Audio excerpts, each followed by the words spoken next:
Jared and his father sat in a park gazebo surrounded by the gray of pounding rain, both smoking cigarette after cigarette after cigarette and getting to actually know each other for the first time.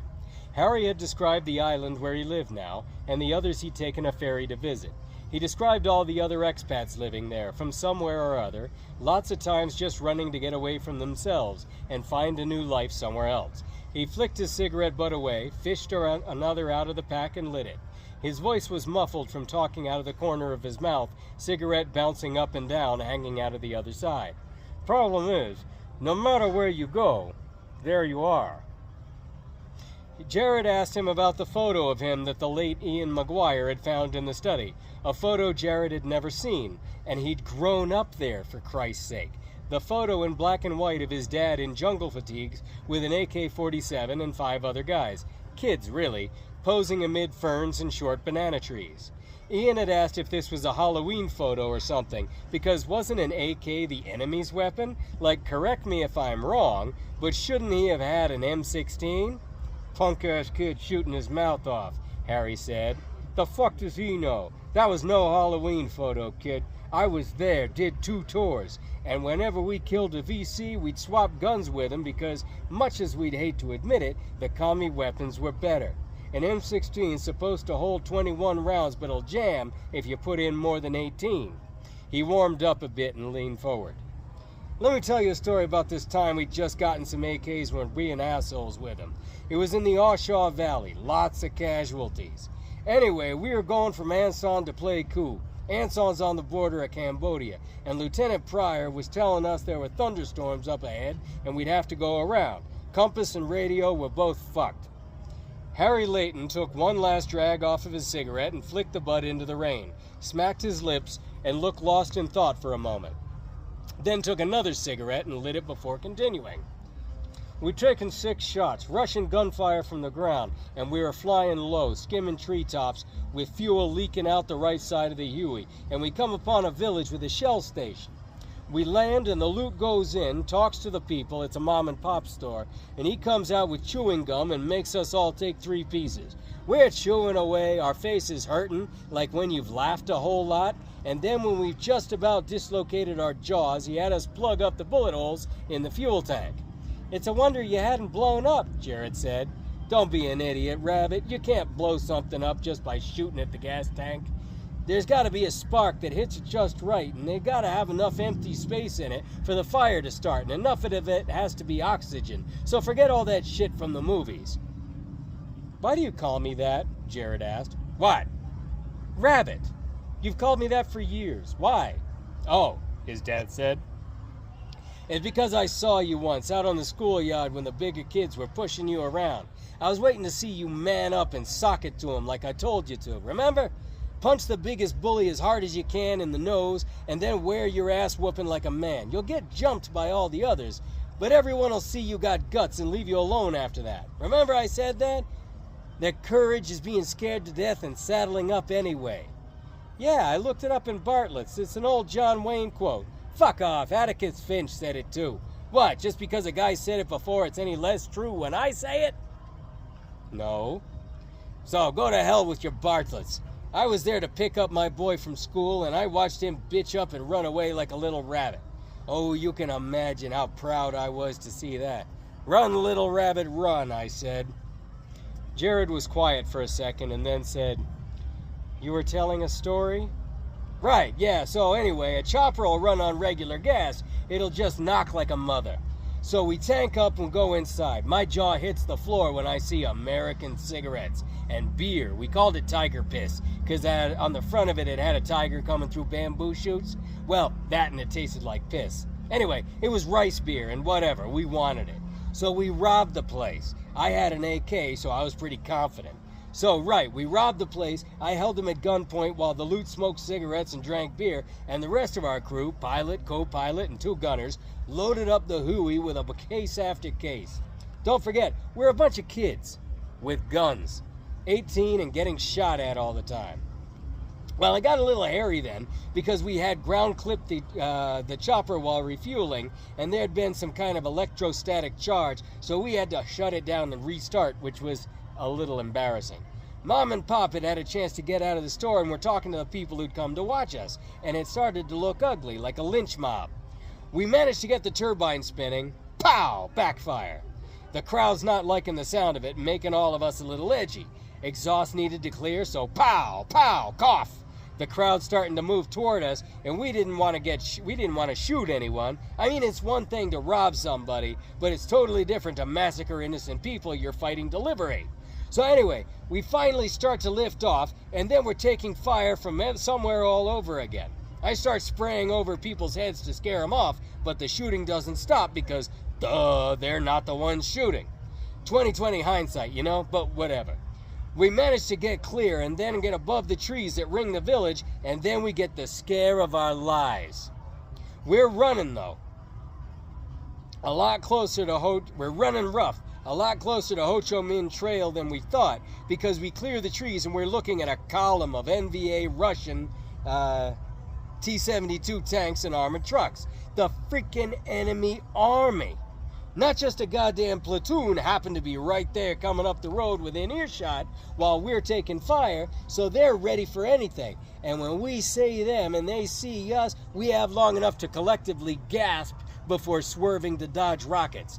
These long streaks of smoke screaming at us and missing by a coat of paint, bullets whining past, some thunking into us while we swing this way and that, us holding on for dear life. 1 second I'm standing straight up with my AK, the next I'm holding on to the bar of a seat and watching it fall beneath me into the trees, my precious weapon flipping over and over as it shrinks and then disappears. And a split second later I'm banging my head into the ceiling, and then I'm hanging half out of the chopper, my helmet following my AK and the wind stinging my eyes. Someone was holding me by the belt, and all I could do was watch the little scurrying ants beneath us taking aim and firing, and suddenly the most horrible pain ever lanced through me. And I don't care what anybody says about going into shock, man, that fucking hurts. The next thing I know, we're in the goddamn thunderstorm we were trying to avoid. The loot had got through to the Bien Hoa Air Force Base, and we call in an airstrike right before we got struck by frickin' lightning. You talk about boom. Tripped out circuit breakers, igniters knocked out the co-pilot, sent one of our gunners out the side. We went down spinning and hit the trees. I broke my collarbone and got a tree branch sticking straight through one leg, my thigh, not to mention the bullet in my shoulder. Whew, last thing I remember seeing was F-4 Phantom streak across the sky above me to save the day with napalm and 500-pound bombs. Jesus, his son muttered. How come you never told me any of this? You never asked, Harry said with a smirk. Then something crossed his face, him remembering an old peeve. You were always too busy with your Conan and Tarzan books to take any interest in me, or normal kid stuff. And then you were role-playing, doing that I'm cool act that no one bought. And it was embarrassing to see, but you wouldn't listen to anybody. Anyway, the cavalry arrived, I get airlifted back to Ansan, and I'm laid up in what passed for our hospital, and my girlfriend comes to see me. You had a girlfriend? Don't act so shocked. Well, I mean, it's just that, yeah, I know, whatever. I had a girlfriend, this fine little Vietnamese chick. We were in love, and she would do all kinds of wild things that no American girl did with me. Gross, Dad. Fuck off. I'm just saying. Well, don't, you little fag, I'm talking. Sorry. Sheesh. Anyway, where was I? Where'd you meet your girlfriend? Oh, up there on Tudo Street in Saigon. We went because some of the boys were looking for this whorehouse. While they were up in there, I met her outside. Yeah, right, Jared thought. Keeping watch, I bet. Sure. Yeah, while I was there talking to her, she was a student. The others were going at it inside. $3 to get you girls 14 and up. Keep in mind we were just 18, so don't go thinking we were pedophiles or whatever, he added hastily. When he saw Jared wasn't reacting either way, he went on. Anyway, we hit it off pretty well, and inside, though, well, Jeff got what they call a Saigon silencer. That's what they call it when guys come in and grab you, stick a 45 up your dookie hole, and blow your ass away. The others had paid attention to what the older guys in our platoon had said. You make her be on top so that when assassins come in, the first bullets go through her. Or if it's her brothers that come in, they'll hold their fire long enough for you to use her as a human shield. And always, always, always have your 45 in one hand, no matter how good you're feeling. So anyway, My buddy has one eye on the door when it comes flying open, and he blows away the 3-armed gooks trying to come in. And the girl he's with starts screaming, and he pistol whips her up the side of the head. I go in there and we rally, but it had only been those 3 gooks. We fight with the old lady running the whorehouse because she wants us to pay for the hookers, and we're saying, fuck you, Granny, you got Jeff killed and Mark almost. She's screaming at us, and you know who comes to the rescue? That student chick from outside. She starts talking to the madam in rapid-fire Vietnamese, and I don't know what she says, but whatever it is, it does the trick. The old lady calms down, and even though she gives us the evil eye, she lets us go without any more trouble. She tells the guards to back off, and we make our escape. Soon as we're back in friendly territory, this chick, Ying, she's all over me. Best sex I ever had before or since, and we were together from that night on. He looked off into space for another minute, sadly, then noticed his cigarette had gone out. He flicked it away and looked up at his son. At least till the next day after she comes to see me in the hospital. Mark, he came in all frantic and told me, "Get up, come to the window." I hurt like hell, so I wasn't budging. He tells me they'd arrested Ying and were leading her off to a firing squad. I was like, what? And as if on cue, I hear the gunshots in unison. He looked pained for a moment, then twisted up his face and spat. Ying Zhao, a gook with a chink name. Jared's eyes widened and Harry nodded. Fucking women. Lou told me they'd caught her with her hands in the cookie jar. She was an NVA spy. She didn't love me, she just used me to get onto the base. I guess that's what she told the madam on Tudo Street. Let us go so she can get up a way in and fuck us up proper. Never loved me at all, he said again bitterly, shaking his head. Then his eyes met his son's again. Your mother neither. Bitch cheated on me with everybody and she didn't even try to hide it.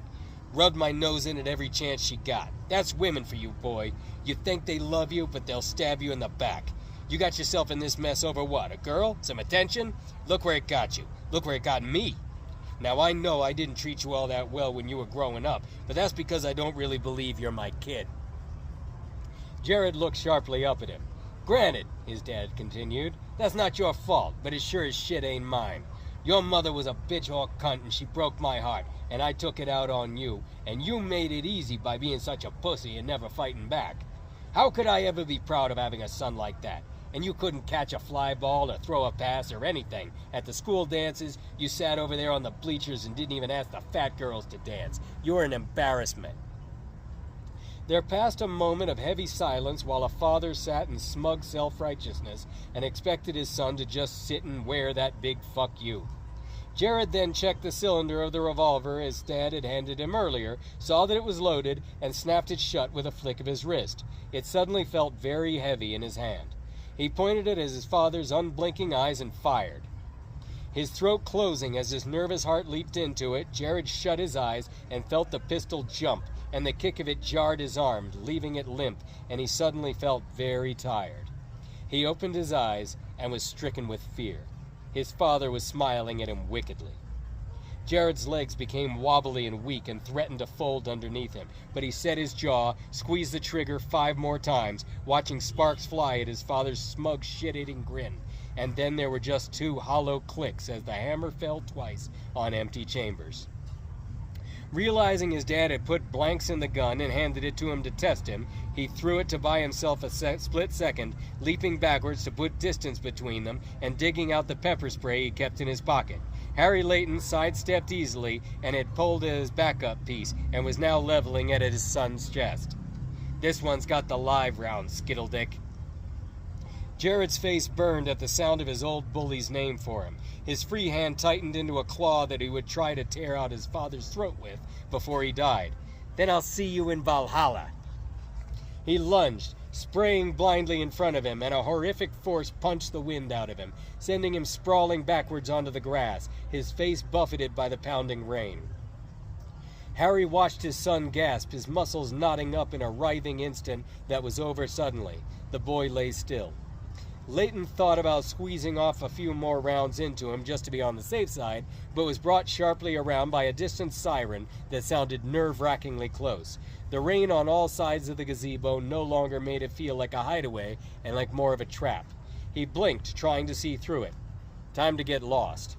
And then, all the world held its breath. He hadn't heard a sound or so much felt a shifting of the air behind him, but suddenly a sharp sting dug into his throat, and a hand took the smoking pistol out of his hand. "You know," his son's voice hissed into his ear, "you damn near missed my vest." Harry Layton sneered and shook his head, but the knife edge dug deeper, stopping him. He tried to clear his throat. "I guess you're my son after all." He felt the snub nose of the pistol press into his love handle and forced a laugh. "What are you gonna do, boy?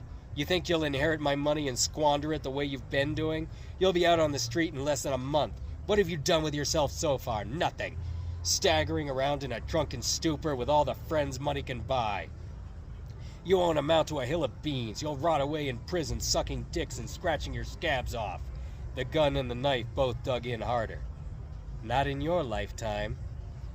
There was something in the coldness of his son's voice that made Harry Layton's blood freeze. Staring straight ahead at the vague glow of streetlights in the pounding rain, he thought desperately that this could not be the last thing he ever saw. "Wait a minute, listen to me." Pause. "I'm waiting." "You'll go back to college and make something of yourself. Show me you deserve a future, and when you're done, I'll teach you everything I know. And I'll put you in the will. First, you have to admit that you're a cocksucking piece of shit and my bitch." Harry's eyes hardened. He weighed the chances of getting loose without the gun going off or his throat getting cut to the neck bone. He contemplated the likelihood of his son dropping his guard later on after he obeyed and was released. Then he realized he could never look himself in the mirror if he gave in, even if he had done it only to be tricky, so he resigned himself and tensed up even more, preparing for the shot. Never. The knife edge ground into the raw, irritated skin of his throat, and he felt his son's breath hot in his ear. "Good. I'd be disappointed if you did.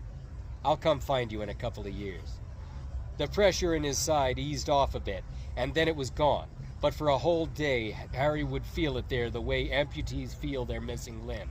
He heard his son edging away behind him, getting his footing for a quick turn and vault over the gazebo railing and a mad dash like they must do in the movies to make that spooky getaway, the ones where the other guy turns around and is startled to see nothing at all. Then the knife slipped from Jarrett's fingers as he whipped his hand around and made his escape, and immediately Harry knew something was wrong. The knife dropped slowly, without the solid weight that it should have had, and made a puny clatter on the stone floor of the gazebo. Feeling very, very stupid, Harry Layton rubbed his throat and blinked down at a small black pocket comb at his feet.